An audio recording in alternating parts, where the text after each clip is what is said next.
तर मेथीचे पराठे बनवण्यासाठी लागणारं साहित्य आपल्याला 1 कप गव्हाचं पीठ घ्यायचं आहे. त्याच्यामध्ये आपल्याला घालायची आहे थोडीशी हळद, जिरे, थोडासा ओवा घ्यायचा, असं क्रश करून घालायचं त्याच्यामध्ये. नंतर तीळ, चवीपुरतं मीठ, थोडंसं बेसन पीठ घालायचं आपल्याला. आले लसणाची पेस्ट घालून घ्यायची. जर आपल्याला आणखी तिखट हवं असेल तर त्याच्यामध्ये आपण मिरची पण घालू शकता. थोडंसं लाल तिखट घ्यायचं, बारीक चिरलेली मेथी,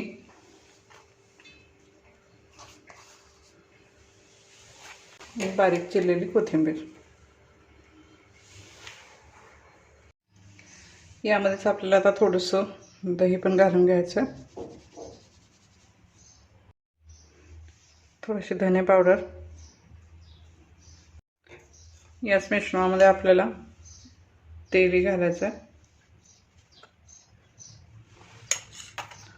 सगळं मिश्रण आपण एकत्र करून घेऊया. हे सगळं जिन्नस एकत्र झाल्यानंतर थोडं थोडं पाणी घालून आपल्याला याची कणिक मळून घ्यायचे. चपातीला जशी कणिक लागते तशीच कणिक मळायची आपल्याला. मस्त अशा आपल्याला हे पीठ मळून घ्यायचं आहे. आपल्याला नेहमीच असा प्रश्न पडतो की लहान मुलांच्या टिफिनला काय द्यावं किंवा ते पालेभाज्या खात नाही आहेत. तर अशा प्रकारे तुम्ही त्यांना पालेभाज्या देऊ शकता, जेणेकरून त्यांना सगळं पोषण पण मिळेल. पाहू शकता छानसं आपलं पीठ मळून झालेलं आहे.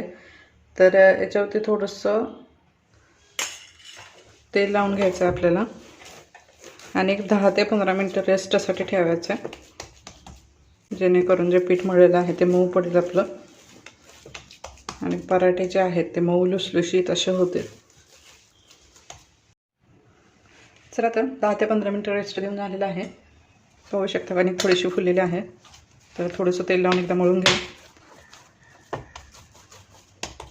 नंतर हाताला थोडंसं तेल लावून याचे छोटे छोटे उंडे बनवून घेऊया.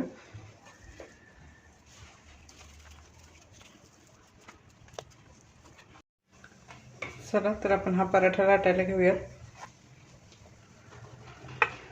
मस्त असं पातळ लाटायचं आपल्याला. थिकनेस पाहू शकता. चला तर पराठा लाटून झालेला आहे, आपण भाजून घेऊया. इकडे तवा पण आपला गरम झालेला आहे. थोडंसं तेल घालून घेऊया.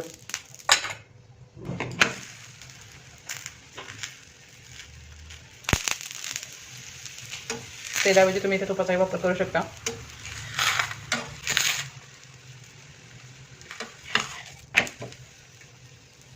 दोन्ही साईडला असं थोडंसं तेल लावून घ्यायचं, काढून घेऊया. चला तर आपला पराठा रेडी आहे. तो तुम्ही दह्यासोबत, चटणीसोबत, सॉससोबत खाऊ शकता.